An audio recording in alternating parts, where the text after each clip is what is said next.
Garukan favors me.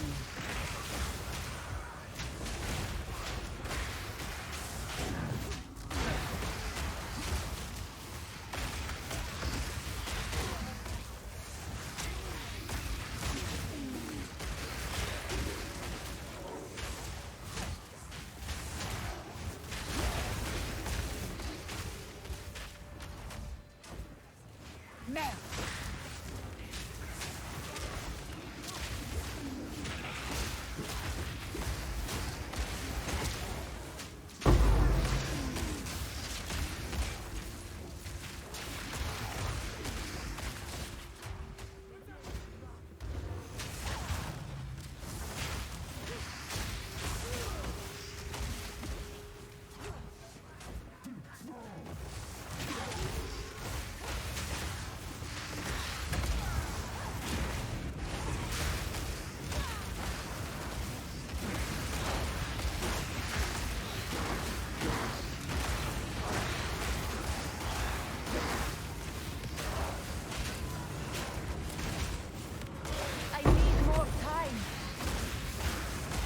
Didn't break a sweat.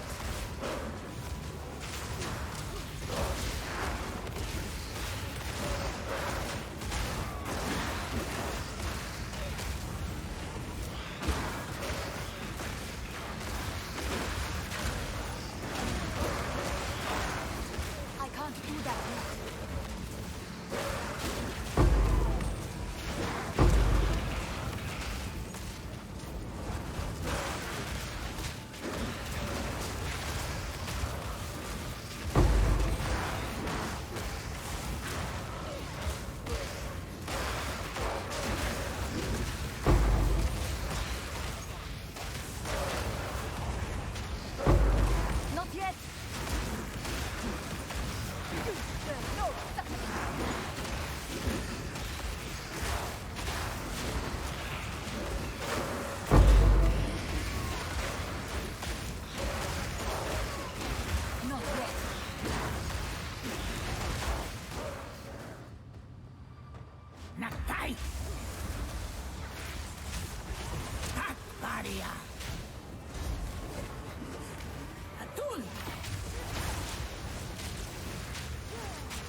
Not yet!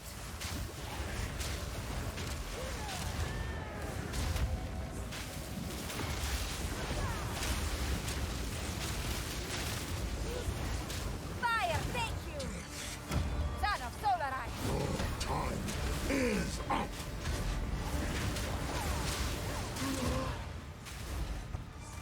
These spirits are mine!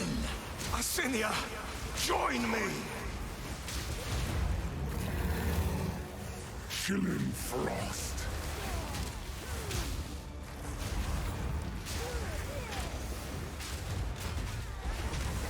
Face the might of Eval! You will know suffering!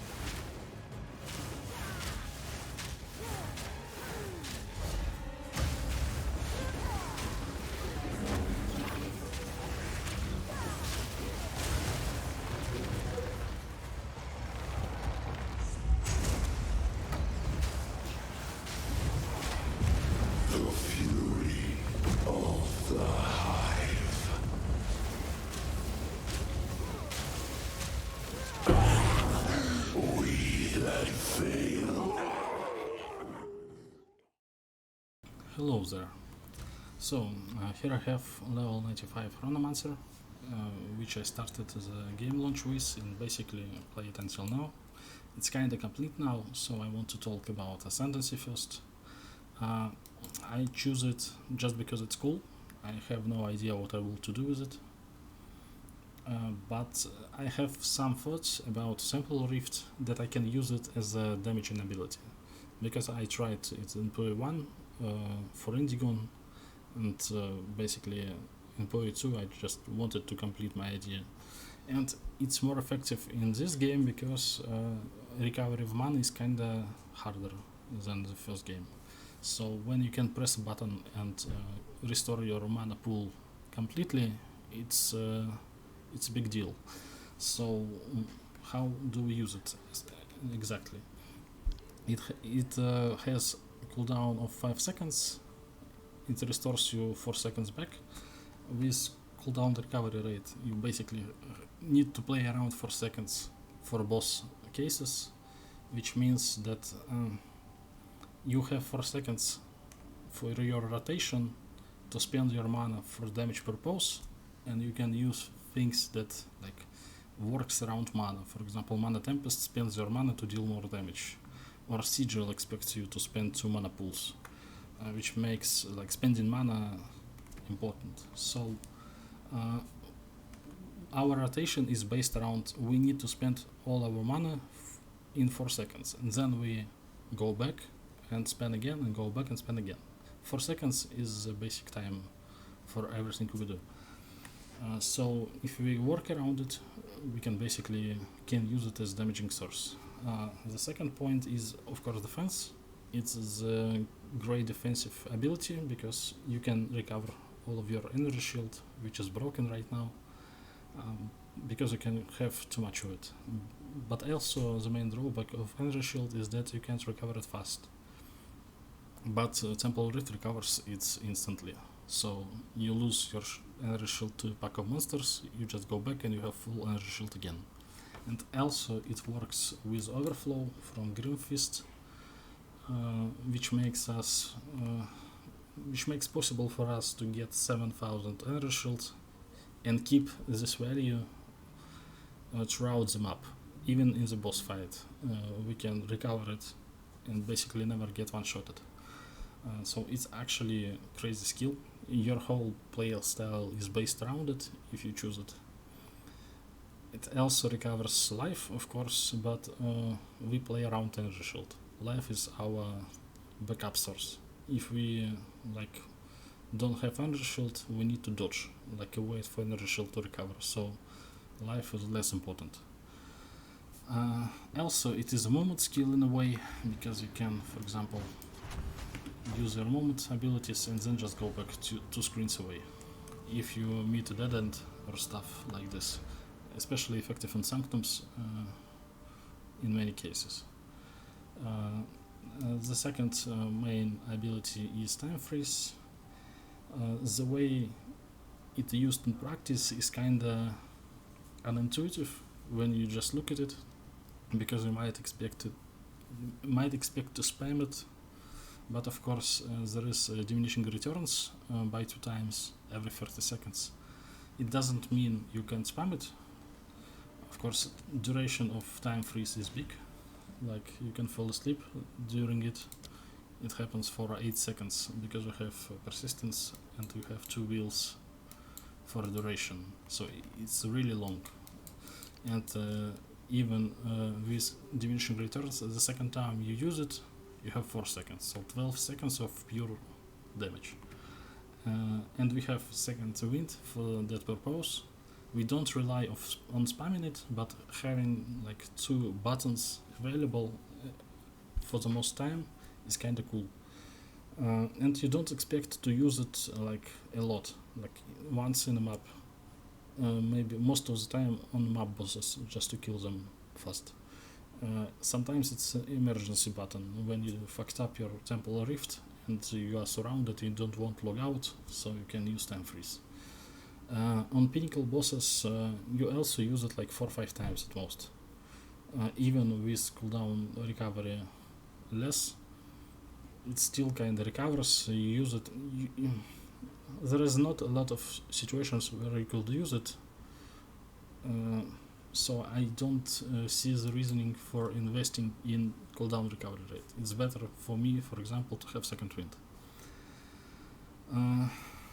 For damage, you should expect to use it when you have your buffs up, for example, elemental conflicts, which gives you periodic more damage for single element. If you have fire damage buff, for example, you can stop time and utilize it to the fullest. For example, you have your sigil prepped, stacked, you have more Caspid coming soon, you have conflicts finally of the right element, and you can just freeze time and stack all the multipliers without interference from the boss or someone else. That's the best use case. It's hard to set up, but when you do it, damage is insane. Like, because you have multiplier on top of multiplier, and nobody stops you. Defensively, of course, against pinnacle bosses, you can use it smartly if you know how the boss fight works. For example, Breach boss can use passive ability and active ability. Passive ability is the hands that's crushing on you. And the active ability can just shoot you. So sometimes it's too hard to avoid boss simultaneously. So you want to avoid one and then the second one. So you can freeze the boss, avoid the hands, then freeze drops, and you avoid his ability. And you even have some window to damage between the abilities. So it can be utilized in many ways. It's also playstyle defining, but you don't use it often. It's kinda special ability. About the other two main branches, we don't use recap because it covers recovery. Obviously, you can scale it insanely good. You can have 3 seconds recoup because of this one. You can get almost 100 life recovery. You can have 50% mana recovery from unique build. So you can build the whole character around this branch. But it conflicts with Temple Rift because Temple Rift does the same. Our playstyle is based around Temple Rift, so we don't need more recovery, and that's why I didn't choose any recoup whatsoever. And I'm in the different part of the tree, so that's why it is so. And a cooldown branch, again, we don't use any cooldowns, so it's kind of cool to drop down blink the second time or stuff. And time snap only for time freeze, but as I said before, time freeze we have second wind, we don't expect to spam it. So the whole cooldown branch for us is kinda useless. I expect a few builds that utilize it highly, but it's mostly nodes for the future releases of new gems or of new uniques and stuff and so on. So because I didn't pick those two branches, for those reasons the third pick was more cast speed. On average, when you look at it, you can understand it as more damage every 4 seconds, so it's basically like 17-18 more damage on average if you always cast your spells. But if you use Flameblast especially, Flameblast is channeling ability. So even though in the second game you can channel while moving, which much better than the first one, you still need to channel to do damage. So you kinda limited in your playstyle. So more cast speed is not just more damage, it's also more utility. So that's why it's kinda cool. It's not might not be enjoyable for some people because it's conditional, but it's better than Inquisitor in the first game with Fanatism. And the fourth pick is slow, just because again there is nothing else that I can pick besides cooldown consumption, but it's also kind of good defensively. Of course against uniques it's less effective, but against just map monsters, this combination with blasphemy, temporal chains, and some slow scaling. I also want to pick this one, but I need to be level 100, so I have not a lot of slow scaling, but it's still noticeable. Even on pinnacles, not much, but for the most part it's map survivability. And so that's basically around, it's all I want to say about the Ascendancy as a whole. The next part is about damage, and I will start with my single target skill, Flameblast. What's cool about it from its basic properties is that it is a high hit damage, which ensures elements when it hits. Basically we scale it that high that we don't need to invest in chance, it just always ignites, and also always shocks because of Mana Tempest. And about Ignite, because Ignite is limited to 1 stack, we want single Ignite from the big hit always going, so that's why we need crit. And I have 20%, that's kinda a lot I think for this build, but you want crit, because with high bonus it ensures that you always have big ignite, and sometimes you chunk really hard. So you don't want too much crit, but you need so it procs periodically, and also it has some conditionals that give a lot of damage increases. So here, cast speed, and so on. So crit is important. You don't use control destruction. The second point, of course, is cast speed. It has innate 30% more. I always use Solar Orb because it allows to use your Flame Blast anywhere. Also, it's faster. I never use myself. Of course, it's sometimes appropriate, but I just use Solar Orb every time. And besides that, we have cast speed here, of course, and a lot of scaling on the tree. I focus on cast speed a lot, but not too much. And the problem with cast speed is that if you have a lot of cast speed, if you have some latency, like 50 latency, 50 ms, it's enough so that you press your Flame Blast once, and it doesn't stop channeling until server just reacts, and it can happen with delay. And if you have a lot of cast speed, it overcasts very much. Like you can 212 stacks, but of course you don't benefit from it. So ideally you want to stop at 10 stacks and release. 10 stacks and release. But practically you can only expect like to release at 8, at 7, at 9, sometimes at 10 and overcast to get a big ignite going. But then you don't want to go to 10 because it's hard to perfect it. And you don't lose damage if you release at 8, because like mass works that way, so you don't, besides ailments, you don't lose anything. So that's about cast speed. And about hit damage itself, we scale gem level. Of course, gem level is 12% more damage at every point, so you always benefit from it, no matter like it's 20 level, 30 level, whatever, it's always good. But it also increases your mana cost highly. And your mana cost is a problem, because level is high. So we need to think about inspiration. For example, I started to use it at 5 link because it became problematic. I also have one wheel close to me, which reduces mana cost, and I have Annoyed. And also I have a big mana pool. So with Mana Tempest I basically can spam it for 4 seconds. It's good enough. But if you can't do that, you need to invest more in mana reduction. Or else you have to consider your links better, because some links increases your mana cost highly. For example, concentrated effect doesn't increase anything, it's just damage. Considered casting is even better, it reduces mana cost because you have less cast speed. But on average you have 22 more damage for it. But less cast speed, which makes it even better. Raising Tempest gives you a cost multiplier, which is not good. And Arcane Tempo is even worse because more cast speed, harder to manage sometimes. And 25% more mana cost basically. So it is the last link exactly because of mana. Next one is Detonate Dead, which is my clearing skill.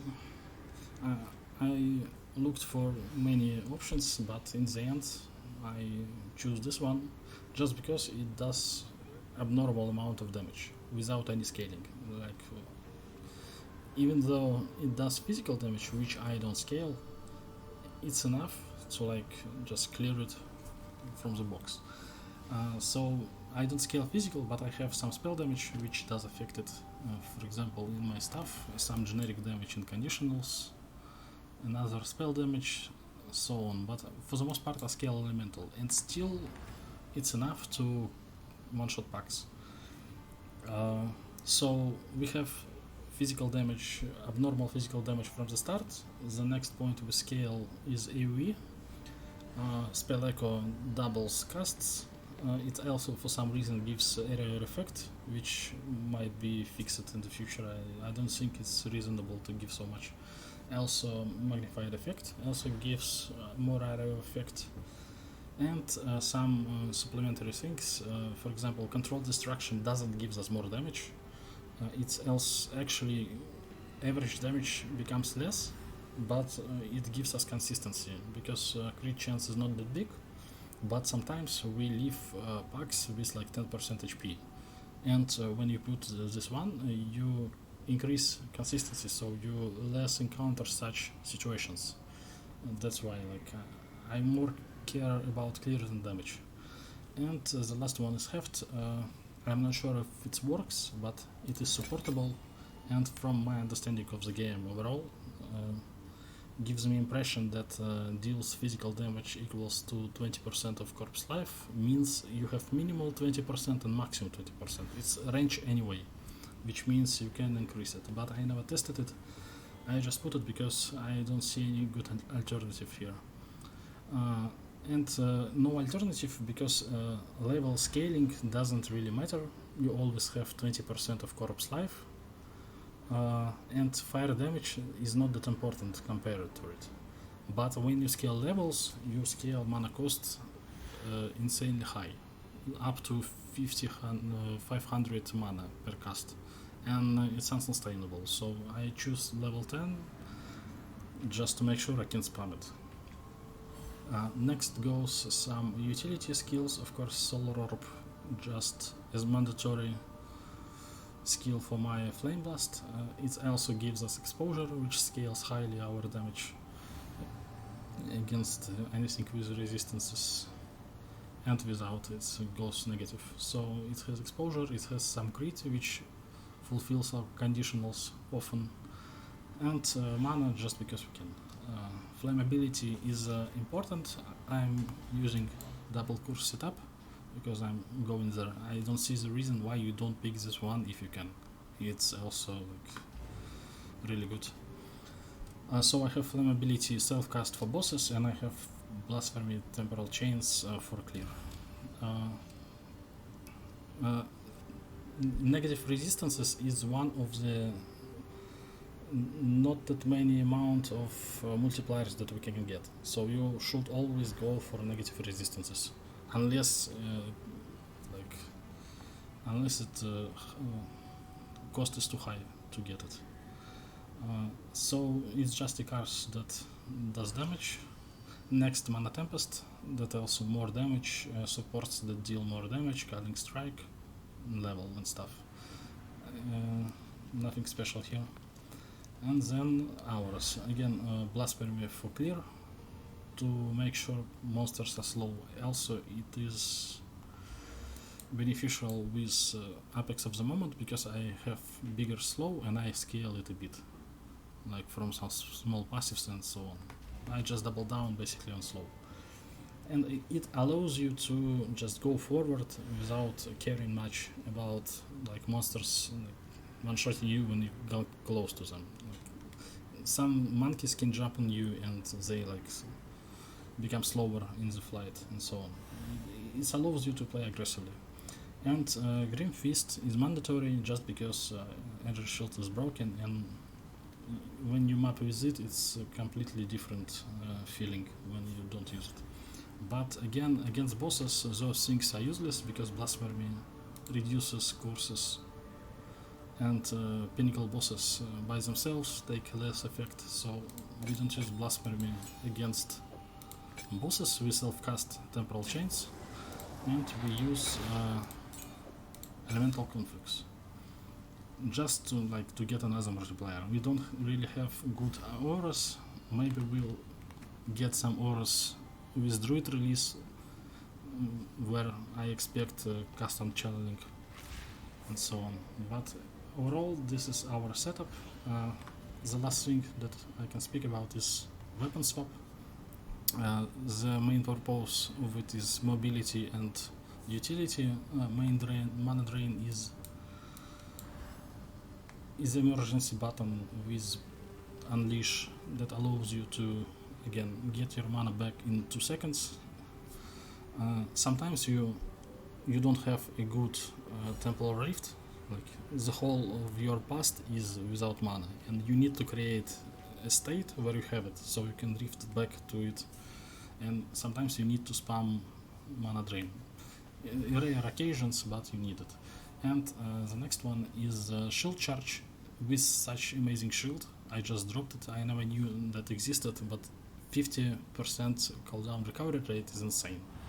I also have a weapon swap small wheel, which gives us more cooldown recovery rate.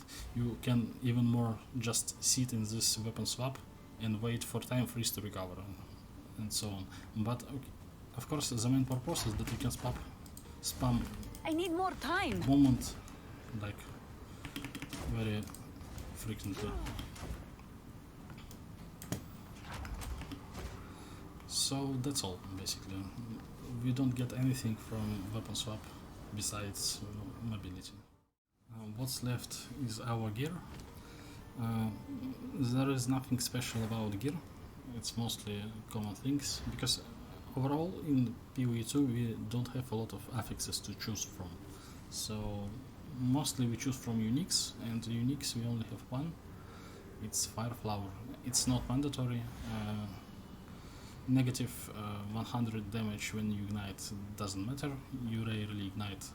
So it's just for level 2 skills. You can get rare amulet with free level and better affixes.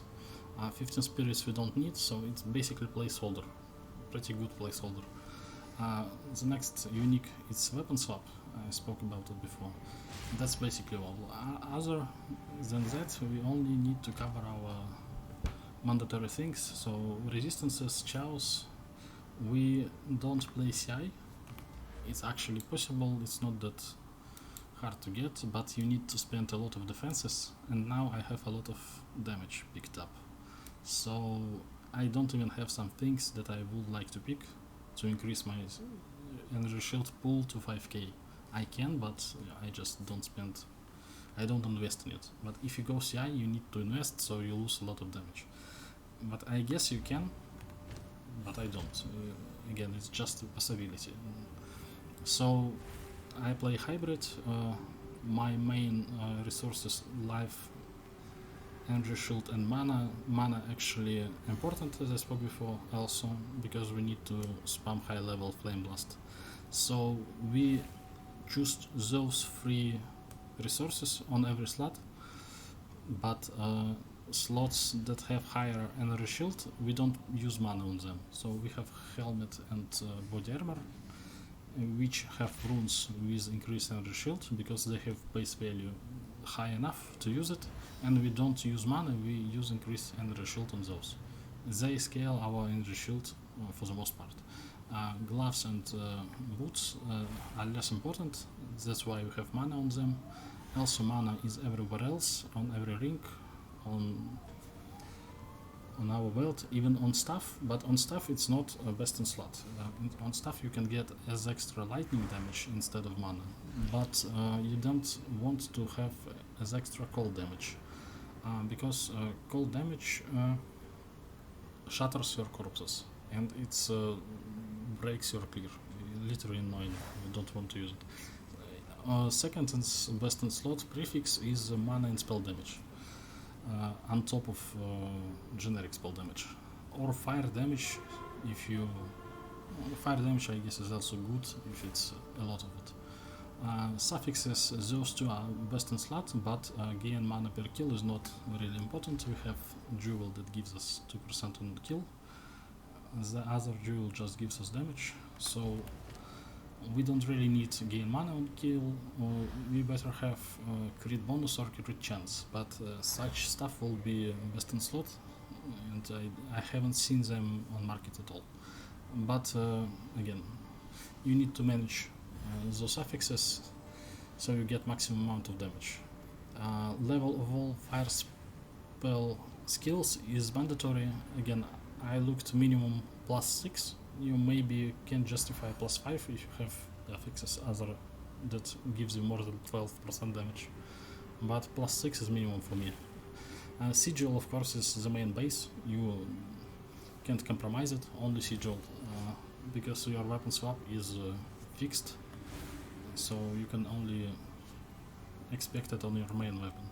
And sigil is a lot of damage, you don't want to lose it. So that's about weapon. Again, rings have cast speed, both of them, because only here you can get it. Nothing special, resistances, mana life. I have charm slots on belt. It's again at least one. You need to have frozen and chaos. Also I have heavy belt just to have stun threshold, because I feel like it's really important. I even have stun threshold here a bit, because stuns are annoying. And I have some extra crit on gloves and helmet. Only here you can get it, so that's why like I choose it on there. And challenge resistance again 50 at least for normal gameplay, and charm on top of it should be okay. So that's pretty basic. It can be, I guess, modified, some rarity and stuff, but you need to invest much more. And basically that's all.